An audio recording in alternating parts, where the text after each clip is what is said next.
Hello, Steve White, Trickboy 89 for Steve Arts 89. Well, Paramount has officially announced that Star Trek, the Origin movie, is going to be coming out in their 2025-2026 schedule. They had an event at CinemaCon and they listed untitled Star Trek Origin movie as part of their fall 2025-2026. Is that what they said? Did they say fall? No, it says Slate of films for 2025 and 2026. So it's an official list which includes that and a bunch of other films that are being produced. It says it is set decades before the original 2009 Star Trek film. That's not the original Star Trek film. It's the reboot, but okay. The Star Trek the Motion Picture for Star Trek Nemesis were the original Star Trek films. These are the reboots, but whatever. It needs to be accurate. Toby Haynes and/or Black Mirror USS Callister is directing based on a screenplay by Seth Graham Smith, the Lego Batman movie, and J.J. Abrams returning as producer. So it's official, but they did the same thing with Star Trek 4. They said it was going to be on the 2024 schedule, I think, and it was going to start it was supposed to go before cameras at the end of 2022 or 2023. I can't remember now, but just because they announce it doesn't mean it's actually going to happen. Just because they say it doesn't mean it's actually going to happen. It's like in a lot of cases, they're just trying to get things happening and they just announce it to get attention, to try and get backers and funding and stuff like that. And these movies don't always come together. It's not just Star Trek that this happens to. A lot of times it's getting things off the air that people don't have confidence in or they're not familiar with. It's a new franchise or it's something that hasn't been done, or it's something like Star Trek where it's been done and it's failed and they can't get people to actually be fooled into thinking they can actually make money on a J.J. Abrams Star Trek film because they haven't yet. These films cost around $200 million and they make a little over $400 million. So they lost money on the last two, and I don't know if they made any money on the 2009 JJ film. It's possible, but certainly not in the original budget. The original Star Trek films were made on small budgets. They actually made money. Every film, even Star Trek 5, because they try and Star Trek 5.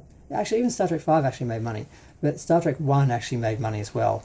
They try and act like it didn't because they act like the budget was 42 million when it was only, I think, around 17 to 20 million. I think actually original budget was 15 million. It probably went to about 20 million. But they roll in all the Phase 2 and all the other TV movies and TV series that were in some sort of development between 1975 and 1978 or 79 when they switched to the motion picture that actually was, went into production and completed. They lump all that in, so it doesn't really count. So the film actually did make money, and Wrath of Khan, Search for Spock, all those other films did make money up until Final Frontier barely. I think it broke even, barely made any money. 6 made money, 7 made money, 8 made money, 9 made money. Nemesis eventually made money. It didn't make money in its initial release, but with all the DVD releases and all the other extra things they have afterwards, after the film comes out of the theatre, it did make money eventually. But so they've announced it. Does that mean it's going to happen? No. They've announced other things and they didn't happen, so we know this, but at least it shows some sort of confidence in it.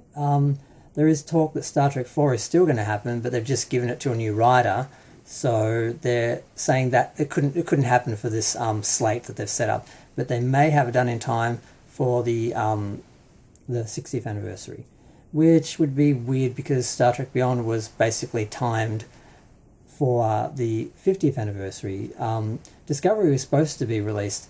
Originally, I think they planned to have that out for the 50th anniversary, but because Beyond was behind schedule and they had a compete clause, they couldn't do Discovery until Beyond had finished, or been released. I'm not sure which it was now.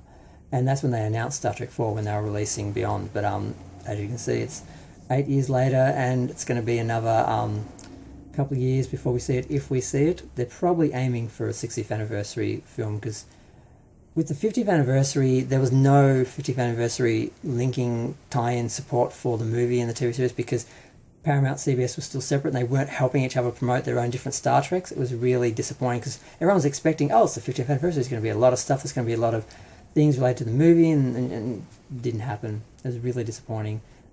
I don't think it would play out this way this time if they did get a Star Trek 4 in production and out in time for the 60th anniversary, so at least there's that. But what happened? I don't know. I don't think they should make it because the crew, Anton, it's just, yeah, it's a mess. I've done a whole separate video about that I'm going to put up, but I'm going to go. Feel free to share, like, comment, subscribe. Let me know what you think of this latest announcement, this latest official announcement, and, does it actually really, really amount to anything we can actually count on?